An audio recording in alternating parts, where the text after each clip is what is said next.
कुंडली के तृतीय भाव में देवगुरु बृहस्पति की स्थिति के सभी प्रभाव, फल व उपाय निम्न हैं।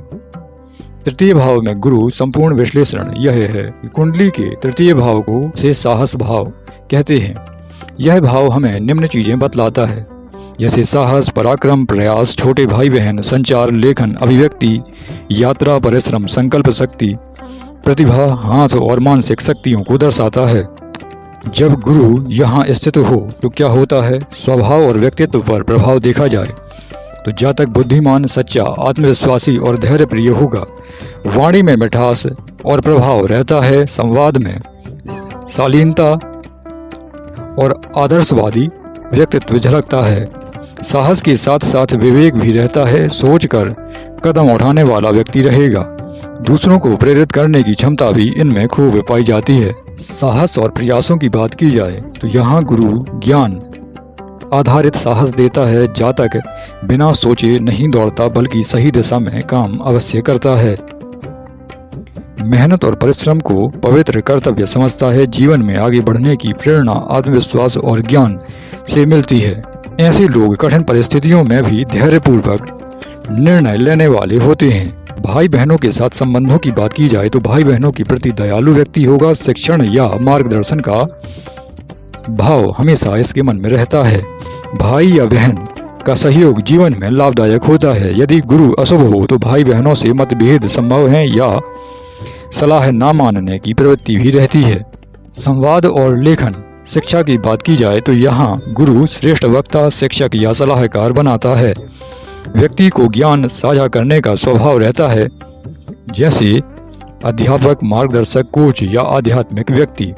लेखन, पत्रकारिता, दर्शन, धर्म या शिक्षा के क्षेत्र में श्रेष्ठ सफलता अवश्य मिलती है। यात्रा और परिश्रम की बात की जाए तो छोटी यात्राओं से ज्ञान, अनुभव और प्रतिष्ठा मिलती है। धार्मिक स्थलों या शिक्षा संबंधी यात्राओं का योग बनता है। परिश्रम में संयम और धैर्य दिखाएं, जल्दबाजी ना करें। कैरियर और कार्य क्षेत्र की बात की जाए तो यहाँ गुरु कैरियर में कम्युनिकेशन, शिक्षा, धर्म, प्रशासन, कानून, नीति निर्माण, काउंसलिंग या प्रकाशन जैसे क्षेत्रों में सफलता दिलाता है। व्यक्ति की वाणी, ज्ञान और अनुभव उसके कैरियर की नींव बनाते हैं। ईमानदारी और नीति का पालन करने से बड़ी उन्नति संभव है। गुरु की अशुभ और शुभ स्थिति के अनुसार परिणाम देखे जाएं। अगर कुंडली के तृतीय भाव में धनु, मीन, कर्क या तुला अथवा वृश्चिक राशि आए और यहाँ देवगुरु बृहस्पति विराजमान हो तो व्यक्ति में साहस, ज्ञान और धर्म का संगम रहता है। लेखन, शिक्षण, साहस और धार्मिक कार्यों में सफलता अवश्य मिलती है। छोटे भाई बहनों से स्नेह और सहयोग प्राप्त होता है। वाणी से दूसरों को प्रेरित करने की क्षमता बहुत होती है। हर काम में विश्वास, धैर्य और दूरदर्शिता व्यक्ति के स्वभाव में अवश्य झलकती है। जब गुरु अशुभ हो अर्थात कुंडली के तृतीय भाव में मकर, मिथुन, कन्या राशि आ जाए या राहु, केतु या शनि से पीड़ित हो बृहस्पति गलत साहस से, तब गलत निर्णय या गलत साहस से हानि हो सकती है। आलस्य, अहंकार या आत्म धार्मिकता की प्रवृत्ति रहेगी। छोटे भाई बहनों से विवाद या दूरी संभव है। वाणी में दिखावा या अति आदर्शवादी व्यक्ति रहेगा। परिश्रम की बजाय भाग्य पर अधिक निर्भर रहता है। अगर आध्यात्मिक और मानसिक प्रभावों की बात की जाए तो यहाँ बृहस्पति व्यक्ति को धार्मिक साहस देता है, सच्चाई की रक्षा के लिए खड़ा होने वाला बनाता है। ऐसे लोग ज्ञान की योद्धा कहलाते हैं। वे बुद्धि, नैतिकता और धर्म से संघर्ष करते रहते हैं। जीवन में कर्म का ज्ञान सिखाने वाला भाव इनमें हमेशा रहता है। अगर कुंडली के तीसरे भाव में देवगुरु बृहस्पति के संदेश की बात की जाए तो वह सिखाते हैं कि साहस तब पूर्ण होता है जब उसमें ज्ञान और विवेक जुड़ जाए।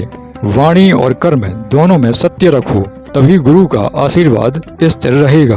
गुरु से बनने वाले विशेष योग अगर कुंडली के तीसरे भाव में देखे जाएं, अगर बृहस्पति और बुध का संयोग बन जाए तो उत्कृष्ट शिक्षक, लेखक, वकील या उपदेशक हो सकता है। अगर बृहस्पति और शुक्र का संयोग कुंडली के तीसरे भाव में हो जाए तो आध्यात्मिक प्रेम, कलात्मक बुद्धिमत्ता वाला व्यक्ति होगा। अगर मंगल और बृहस्पति का संयोग कुंडली के तीसरे भाव में हो जाए, धार्मिक योद्धा, नेता या प्रेरक व्यक्ति रहेगा। अगर राहु और बृहस्पति का संयोग कुंडली के तीसरे भाव में हो जाए विदेश से ज्ञान या आध्यात्मिक अनुभव प्राप्त करने वाला व्यक्ति होगा। दृष्टि नवम भाव पे जाएगी, जिसका प्रभाव देखा जाए तो अत्यंत शुभ, भाग्य वृद्धि वर्धक और धार्मिक प्रवृत्ति वाला व्यक्ति बना देगा।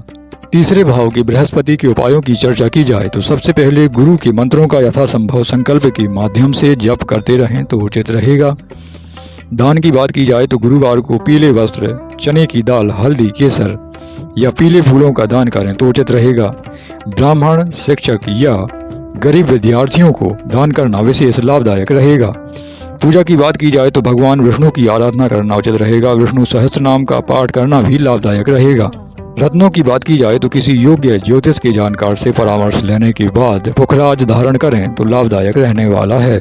व्यवहारिक उपायों की बात की जाए तो अपनी वाणी में नम्रता रखें, झूठे वादों और अहंकार से बचें, शिक्षा और ज्ञान का आदर करें, शिक्षक या गुरुजनों की सेवा करें तो उचित रहने वाला है। संक्षेप में यदि समझाया जाए स्वभाव तो व्यक्ति बुद्धिमान, संयमी, सच्चा और आत्मविश्वासी होगा। साहस की बात देखी जाए तो विवेकपूर्ण जीने वाला ज्ञान युक्त व्यक्ति होगा। भाई बहनों से संबंध देखा जाए तो शिक्षण और सहयोग का संबंध रहता है। करियर देखा जाए तो शिक्षा, धर्म, नीति, संचार क्षेत्र में उन्नति अवश्य मिलती है। वाणी देखी जाए तो प्रभावशाली वाणी रहेगी, प्रेरक वक्ता रहेगा।